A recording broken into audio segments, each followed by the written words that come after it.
All right, comrades, we're going to kick off the next session. So Max is going to give a lecture in, I guess, somewhat contrast to the historical perspectives, looking at the contemporary situation as it exists in Australia today, and I guess addressing the question of what small groups of revolutionaries such as Red Ant or others can do or look to do in this situation to try to take the situation of revolutionary organising forward. So the talk Max is going to give, and there'll be time for discussion afterwards, is Political Horizons After 40 Years of Neoliberalism in Australia. Can people's democratic humanist sentiment be relinked to ideology and organisation? I should say at first that the talk I'm going to give, it hasn't been discussed through in Red Ant formally organisation, so it's not position of Red Ant per se. It's more my own views, although some aspects of it, some aspects of what I'm going to say have been reflected in articles that have been published on the Red Ant site. For those who don't know, but obviously I am a member of Red Ant and have been since it founded. I became involved in far left party politics back in 1981. I joined the Socialist Workers' Party, which then became later on the Democratic Socialist Party. I was on the National Committee and the National Executive of that. Then in 2007, that party went under, experienced some internal conflict, and I ended up in another group, the Revolutionary Socialist Party, which after a few years found it was self-stagnating, and some of us, including some of the members of that, including myself, joined Socialist Alternative for a while, but then eventually left that. Prior to joining the Socialist Workers' Party, I'd been active in social movement and international solidarity politics since really the 60s and 70s. The topic, as you know, is for today's seminar and tomorrow's is Leninism Today. So I suppose I try to take look at the contemporary situation, first of all, asking the question, well, can the ideas that Lenin wrote about and the ideas that he implemented in practice, to what extent is those ideas and practice, how do you apply them today in Australia's conditions? Because if you think back when Lenin wrote, he wrote in a period of considerable tumult, to put it mildly.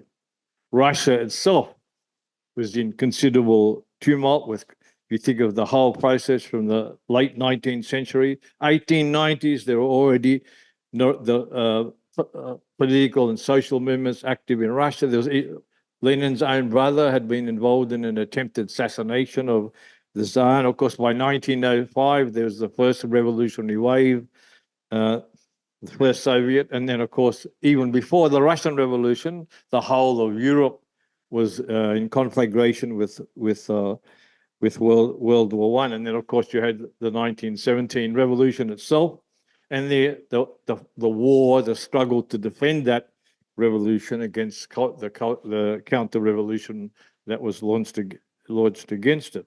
And of course, as you know, Lenin wrote many things and did many things after the revolution itself. But not only that, not only was Russia, and not only did Lenin write in a period when Russia and Europe was in tumult. Think of what had just preceded what had preceded that period for 100 years before. Scientific revolution, the Enlightenment, the first rise of socialism and Marxism, the 1848 revolution, the Industrial Revolution. This is a period in the arts and literature, for example, that saw Tolstoy in Russia, less powerful, perhaps, but from a point of view of political liberalism, you had figures like Charles Dickens and others in England, and even if you want to look at it at the point of view of how a new way of thinking was actually seeping into popular culture. You even had Sherlock Holmes, who brought to the ordinary person deduction, or at least a version of deduction, science, and so on. But tumult, class struggle, ideological struggle of both the bourgeoisie against the feudal classes in Russia, proletarian against the bourgeois and its backers. Lenin wrote in a period of tumult and heightened class struggle, ideological struggle as well, science against tradition, etc., etc. Well, how does Australia today compare to that in terms of level of class struggle, tumult, ideological struggle, and so on? I think basically, we're looking at a situation in Australia, which is, sometimes you might tend to think it's dead, it's flat, nothing's happening. Class struggle is minimal if taking place at all. Ideological struggle is narrow and shallow.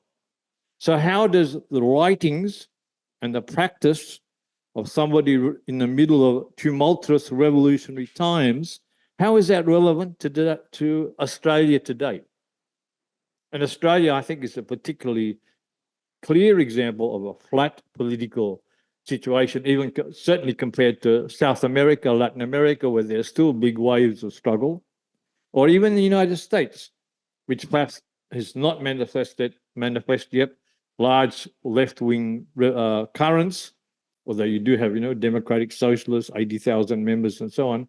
But certainly the United States has a much higher level of political polarization than in Australia. So how do we apply Lenin's ideas and the example of the Bolsheviks to this situation we face in Australia today? Well, Lenin wrote many things, including, further deepening and elaboration of Marx and Engels' ideas. And he did many things as well. But it is just two that I want to refer to in this talk. One will actually be dealt with more in depth tomorrow, so I won't go into it in depth today. But one, of course, is Lenin's assessment or his analysis, the understanding he gave of imperialism as the highest stage of capitalism, and the general picture of a world where a small number of oppressor nations have a stranglehold over the mass of the other countries, the mass of humanity. A situation, I think, which we in Red Ant argue still exists today, with many changes in the variant and particular manifestations, but no change in that reality. The second aspect I want to refer to is what Lenin wrote. Basically, he wrote many things on this, the role of the party, but the most classic that everyone is really aware of is what is to be done. So I'll be want to be talking about how some of the ideas in that can be, are still relevant and can be applied today. Both the concept that relates to a party, that the concept of professional revolutionaries who have to have a combat style organization that has to be combat style, because just given the nature of the class enemy, its resources and repressive power, but also most particularly the question of a party that can intervene, counter, help or contribute to transforming the kinds of consciousness that arise spontaneously in the working class. But in order to think about those two aspects in the contemporary situation, I think firstly, briefly, on the question of imperialism. Again, this will be dealt with a bit more in detail in one of the sessions tomorrow, but I think that there is very significant ideological and even philosophical or moral imperatives that flow from understanding the exploitive nature the exploitive nature of the relationship between the global North and the global South, the rich imperialist countries and the poor global South countries. It raises issues to deal with to what extent working classes in rich countries are susceptible to xenophobic and racist arguments that are meant to play on their any sense of precariousness they have about the relative privileges that they experience. And of course, becomes very relevant in day-to-day or week-to-week or month-to-month politics in a place like Australia when you're dealing with, when you have to take a stance towards foreign policy and the defence policies of the Australian ruling class and its state. I think those issues, not so difficult to grasp, the necessity for international solidarity with global South national liberation movements, and the question of opposition to Australian imperialist policies.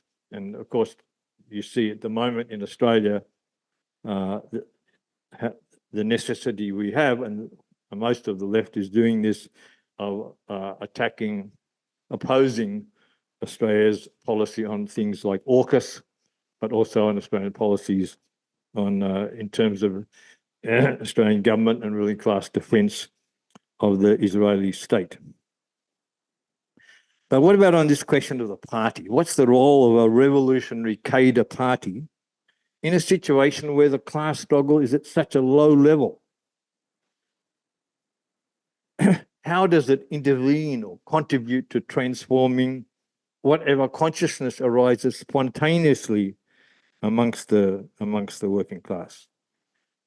The way I think about this is to try and sum up a key, I think in some ways for me, the central, not the only, but it's a very key or almost central or semi-central or whatever, contradiction that exists in the Australian context at the moment. And I think there's, as there is with all contradictions, two sides to this, two sides of the contradiction. I think the first side of it relates to what the consequences have been of 40 years of neoliberalism.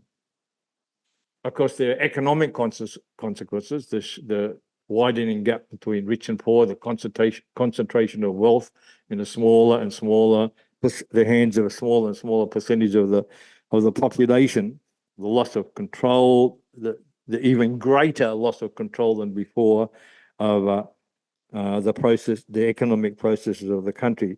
But I think there's also an extremely important, and I think, and because I've experienced involvement in politics over about half a century now, it's something which I probably feel more than, say, comrades here from a more recent generations, is that there's been a massive change in how bourgeois politics is conducted. Because if you go back to the 1940s, but especially 1950s and 1960s, both sides of bourgeois politics, Social Democrats, Labour Party, etc., as well as the Liberal Party, both sides in their electoral campaigning, which was their main, basically their main campaigning, both sides promised they would improve the conditions of life for the population. Of course, their promises might have been false, or lies, or tricks, or half-truths, but both sides promised this. No one went to the election saying, vote for us because we will make your conditions worse. They all went to the election, we will improve this, we will improve that. Both right and left, conservatives and social democrats. With the coming to power or the rise of, after the fall of the Whitlam government in Australia and the rise of first Bill Hayden and then Bob Hawke and Paul Keating, for the first time, you saw this qualitative change. Vote for us. Why? Because we are the party that you can rely upon to take the hard decisions. We are the party you can rely on to be the responsible economic managers. We are prepared to take the hard decisions. The hard decisions means decisions that will be hard on you, hard on ordinary people. Vote for us because we will implement austerity, and we're the ones courageous enough to implement austerity because that's what is needed. That's gone on now for 40 years. Of course, in the beginning, the implication is, well, austerity for a few years, and then the economy will get better. But now this tighten your belts propaganda has gone on for 40 years. Even now, the Labour, Jim Chalmers is the treasurer. Budget issues, budget emergency, budget crisis. Always the constant refrain, the economy is fragile. You have to continue even now to tighten your belts.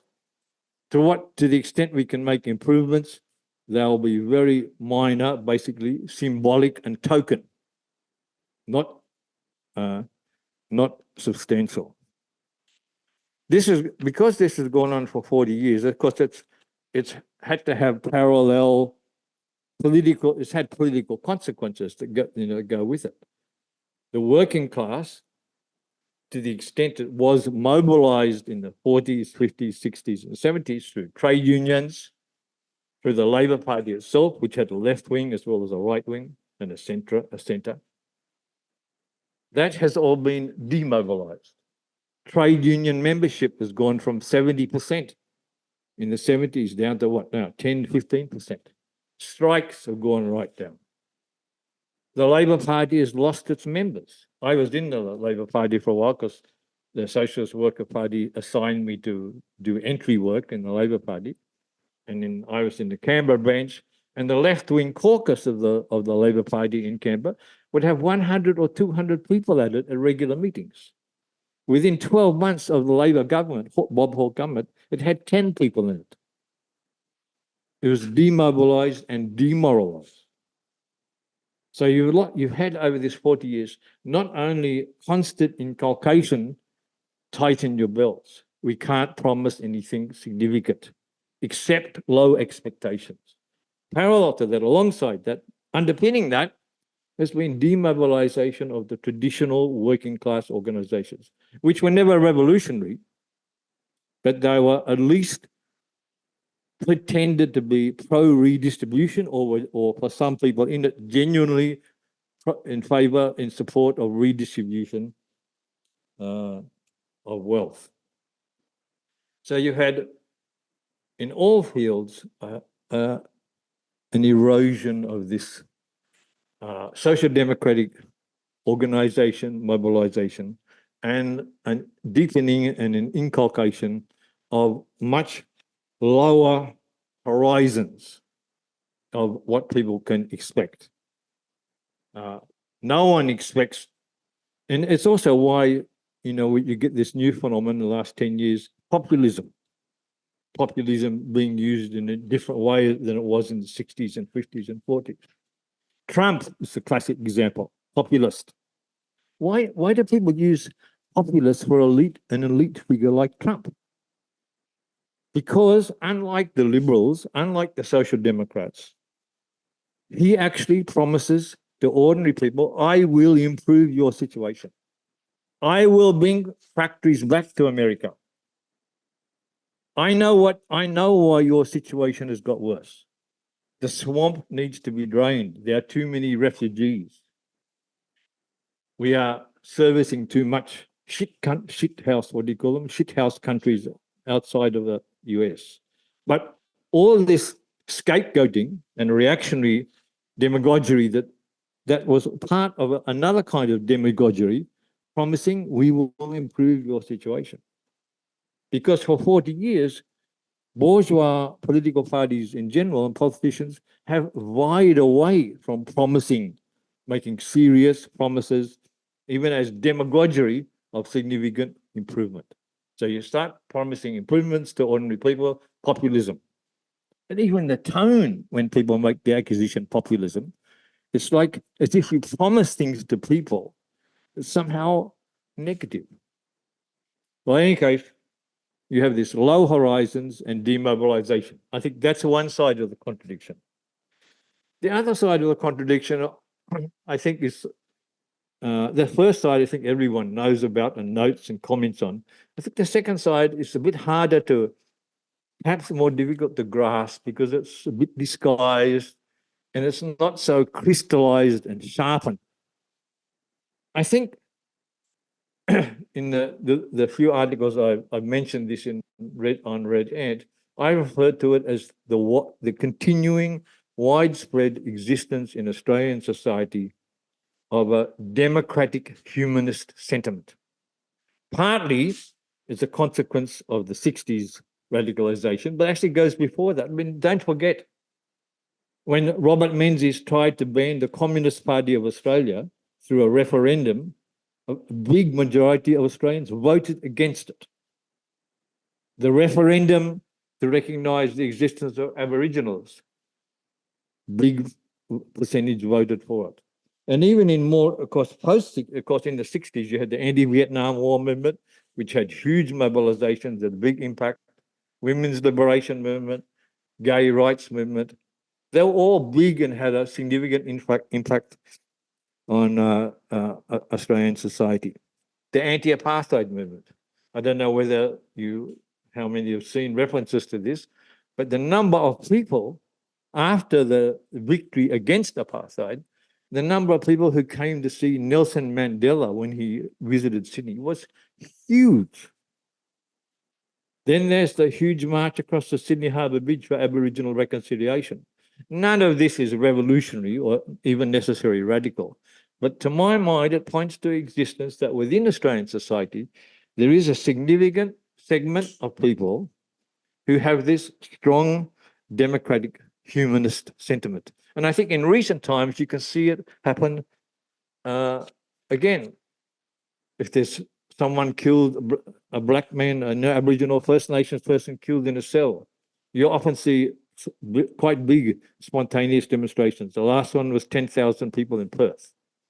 When there were bushfires, huge demonstrations on climate change issue in response to bushfires. Other black deaths in other Black Lives Matter demonstrations.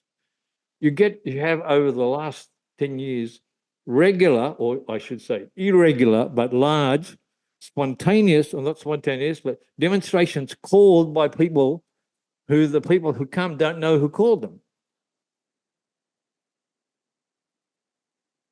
You had the students' protests around global change, global warming and climate change. I think there's so much evidence that there is this significant presence of democratic humanist sentiment in Australian society. But and of course, for a smaller segment of that, but still, I think has a big impact. There's also all of the agitation in people's consciousness and conscience that arises from issues to do with the global north versus the global south conflict. Polls say that 81% of Australians support a ceasefire in Gaza. 60%, poll published by The Guardian said, want the Australian government to do more. The existence of poverty in the global south, the imbalance between everyone knows now, everyone has heard, it's entered into popular consciousness, 1% or 5% or 10% of the population controls 50 to 60 to 70% of the wealth. That's entered into people's consciousness.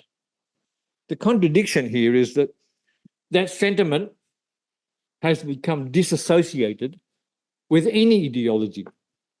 It's not associated with social democratic ideology, because that over the last 45 has withered away as an ideology alive in society.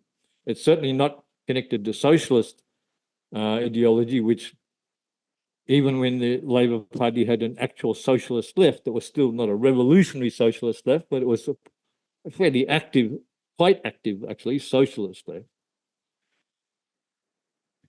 That's gone. Not only has this sentiment no ideology to connect to, of course, if there's no ideology, it's obviously the chances are there's no organization to connect to either. But I think even after 40 years, we can say there's not even the tradition to relate to. Tradition of class struggle, working class struggle, trade. You can't, that's even disappeared from, well, maybe not totally disappeared, but it's very marginal now in Australian society. No ideology, this sentiment exists.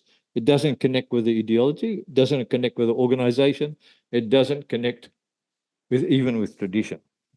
But it's very important for us, I think, to note that it does exist. Otherwise, you can be defeated when you don't need to be defeated by those who say, oh, the only things Australians interested in are their mortgage rates, or mortgage payments, their interest rates, their material consumption. You can get into the Greens party style sanctimonious attitude towards working class people who feeling precarious, do think about their material, have to think about their material circumstances, and feeling alienated and bored, do go to consumption as a means to ameliorate that that alienation. But we should note that sentiment exists. It's a consequence of historical process over a long time. But what we have to note in particular is that it's no longer connected to an ideology. It's no longer connected to organization. And it's no longer connected even to tradition. But we should recognize here that it still exists. And in fact, the global north versus the global south situation, the situation of imperialism, does continue to stir it, as the Gaza, Palestine situation today indicates. But there's a consequence of this dissociation of sentiment from ideology. When protest does happen, when the sentiment does surface as protest, it's, first of all, it's fleeting. Demonstrations when the bushfires have around global warming, huge. Was there momentum? Was there follow-up? No, it's fleeting. And that's a consequence of it being not attached to an ideology and not being attached to an organization. It's fleeting, but it's also shallow because it's only through continual involvement around an issue that people read, study, hear, discuss, and gain depth of understanding. It's fleeting and it's shallow as a result of the dissociation between sentiment and ideology. And I think if we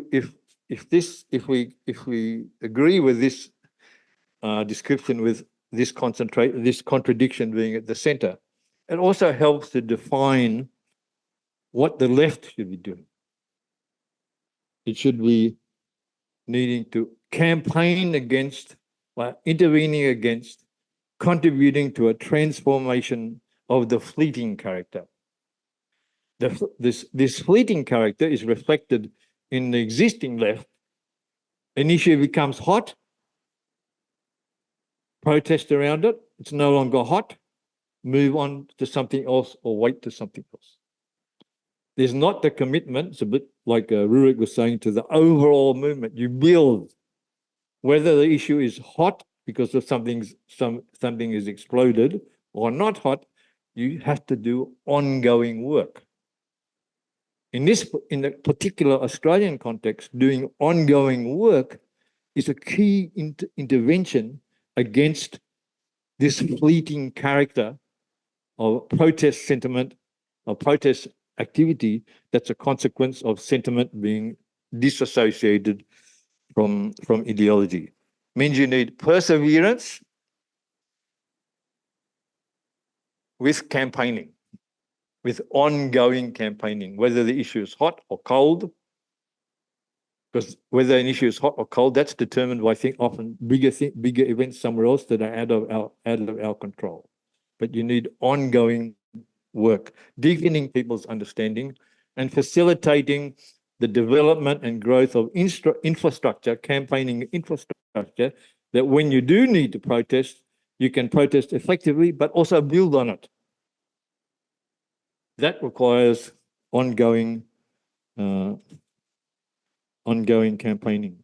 But there's also an implication here for that relates to the question of imperialism, because the depth you have to help provide is to understand that this takes place in a global context. The slogan that arisen, was it 10 years now or 15 years ago now, another world is possible. The word world is crucial. The campaigning, the ongoing campaigning also has to relate to deepening people's understanding and carrying out appropriate campaigns that are within the anti-imperialist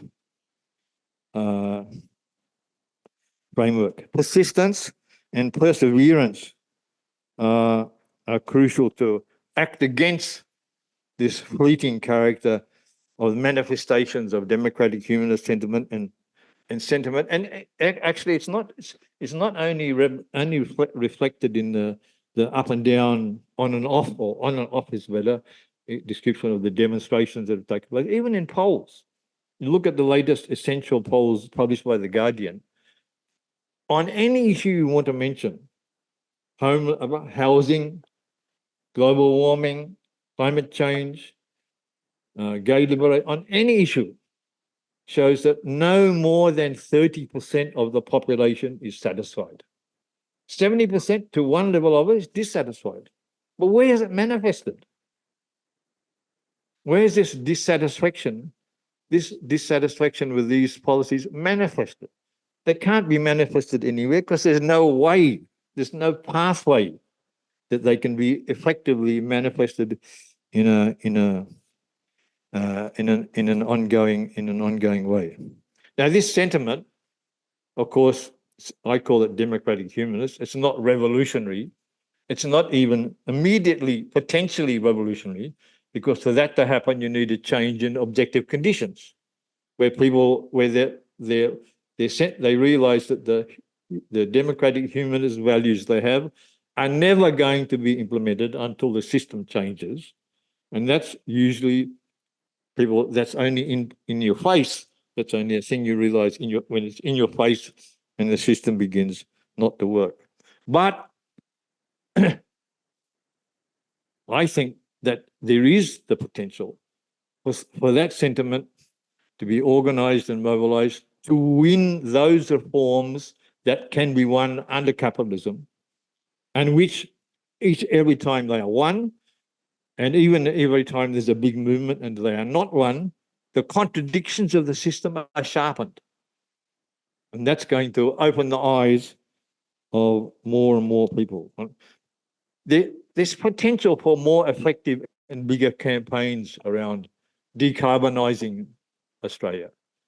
There's potential for, movements around economic redistribution policies, increases in taxation or however they wanted to be formulated. And with 81% for ceasefire, there's surely potential for bigger and stronger mobilizations around Gaza. But the basic contradiction still means that everything has this fleeting and shallow character to it. So in this situation, what to do? Well, I've already said what needs to be done against fleetingness, against shallowness, for ongoing campaigning, ongoing movement building, and so on, and for continuous orientation to the anti-imperialist struggle and in the global north versus global south tension, because that awakens also both the humanist sentiment plus agitates people to think about why this situation exists. But of course, ongoing campaigning, persistence in that, giving it depth. Who's going to do that? Well, Red Ant can't, not unless it grows. Red Ant, an organisation, Red Ant can do it if it grows, if there's more people involved. If when somebody gives a report like I'm giving today, it's not the work of one person, but a team. Let alone if you want to intervene and help building movements. You have to have more members. So that's the contradiction or the challenge perhaps for us, for people in Red Ant. If you want to be able to conduct that ongoing, serious campaigns, perseverance, building this campaign, that campaign, while propagandizing for the need for socialist change, full-blooded socialist change. If you want to be able to do all that, you have to have a much bigger organization than we have today, which means in the short term, the main task we face is to grow Red Ant, while not becoming an organization that's simply simply focused on its own growth. That wants to grow because growing will mean it can better relate. It wants to grow because growing means it can better intervene. It wants to grow because by growing, it will have a bigger capacity to convince people to explain things.